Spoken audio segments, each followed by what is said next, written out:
గత 10 ఏళ్లలో ఎన్నడూ లేని విధంగా దావోస్ పర్యటనలో తెలంగాణ రాష్ట్రాన్ని రిప్రజెంట్ చేసి 1,78,950 కోట్ల ఇన్వెస్ట్మెంట్ని తెలంగాణ రాష్ట్రానికి తీసుకొని వచ్చి రైజింగ్ తెలంగాణకి ఒక డైరెక్షన్గా ఒక గేమ్ చేంజర్ లెక్క వ్యవహరించి ముందున్న తెలంగాణ రాష్ట్ర గౌరవ ముఖ్యమంత్రి రేవంత్ రెడ్డి గారికి, అదేవిధంగా ఐటీ శాఖ మంత్రివర్యులు శ్రీధర్ బాబు గారికి, రైజింగ్ తెలంగాణ యావత్ బృందానికి, తెలంగాణ రాష్ట్ర ప్రజలందరి పక్షాన, విద్యార్థుల పక్షాన, ముఖ్యంగా తెలంగాణలో ఉన్న యువత పక్షాన ప్రత్యేకంగా మీకు కృతజ్ఞతలు తెలియజేస్తున్నా.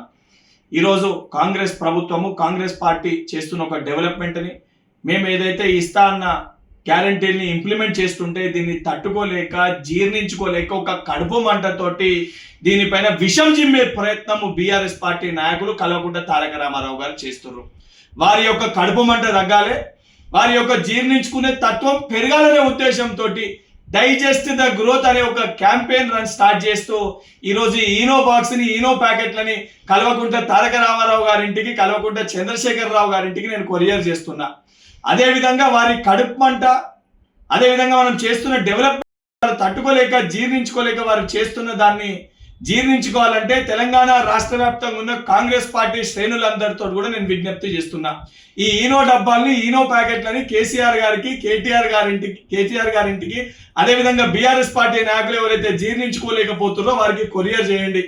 కనీసము మనం చేస్తున్న డెవలప్మెంట్ని జీర్ణించుకునే తత్వాన్ని ఈనో ప్యాకెట్ల ద్వారా వారు కొంచెమన్నా జీర్ణించుకుంటారు. దానితో పాటు మేము చేస్తున్న సంక్షేమాన్ని తట్టుకోలేక నోటికి వచ్చినట్టు బీఆర్ఎస్ పార్టీ నాయకులు మాట్లాడుతున్నారు. కేటీఆర్ గారు ఏది పడితే అది ఒక ట్విట్టర్ పిట్ట లెక్క ట్విట్టర్లో ఏది పడితే అది పెడుతున్నారు. బిడ్డ, ఏదైతే తెలంగాణ రాష్ట్రాన్ని అభివృద్ధి పదంలో ముందుకు తీసుకెళ్లడమే మా ప్రభుత్వ ధ్యేయము, మా ప్రభుత్వ లక్ష్యము. దాన్ని అడ్డుకునే ప్రయత్నం చేసినా, మా కాళ్ళల్లో కట్టెలు పెట్టే ప్రయత్నం చేసినా గుడ్డలు కూడా తీసి కొట్టే పరిస్థితి ఉంటుందని చెప్పని కల్వకుంట్ల తారక రామారావు గారిని, బీఆర్ఎస్ పార్టీ నాయకులని హెచ్చరిస్తున్నా.